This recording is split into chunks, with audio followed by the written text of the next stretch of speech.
Somewhere between 22 and 26, most men quietly stop growing. Not physically, mentally. They get a job, they get comfortable, and the version of themselves they'll be at 40 is basically already decided. This video is about the 6 things separating the men who keep growing from the 90% who don't.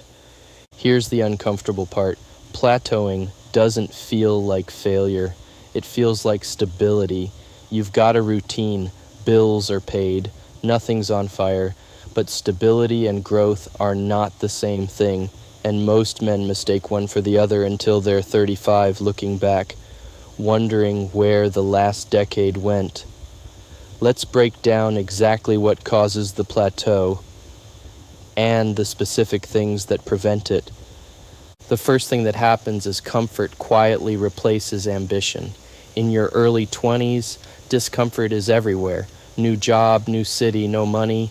You're forced to adapt. But once income stabilizes and life gets predictable, the pressure that was forcing growth disappears.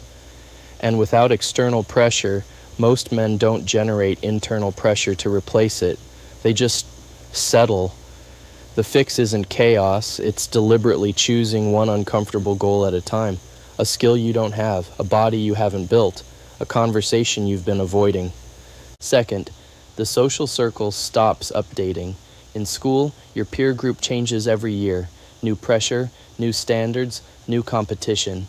In your career, if you're not careful, you end up in the same 5 conversations with the same 5 people for the next 20 years. And you become the average of that group, whether you like it or not. Growth-minded men actively rotate who they spend time with, seeking out people who are further ahead, not just people who are comfortable to be around. Third, and this one's uncomfortable, physical standards quietly drop. Not overnight. A few extra pounds a year. A little less sleep. A posture that gets worse from sitting at a desk. None of it feels like a crisis in the moment, but compounded over 10 years, it's the difference between a man who commands a room and a man who apologizes for taking up space in it. This isn't about vanity.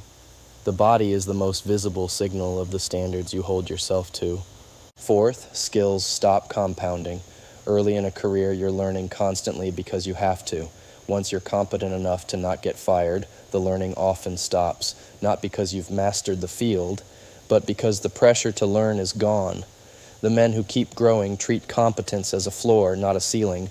They keep stacking skills long after they're good enough, because good enough is a trap dressed up as an achievement. Fifth, risk tolerance collapses. The more comfortable life gets, the more there is to lose, and the more losses start to loom larger than gains. This is normal psychology, but left unchecked, it turns into a man who never applies for the bigger role, never starts the side project, never has the hard conversation, because the downside feels heavier than the upside feels exciting. Growth requires deliberately re-exposing yourself to risk on a schedule, not waiting until you feel ready, because you won't. And sixth, nobody is measuring you anymore. School had grades, sports had scoreboards, early career had reviews, but eventually, a lot of men reach a point where no one is actively tracking their progress except them, and most men don't build a system to replace that external measurement. Growth-minded men set their own scoreboard, strength benchmarks, income targets, skills to acquire, deadlines that exist only because they created them. None of these 6 things happen because a man decides to give up.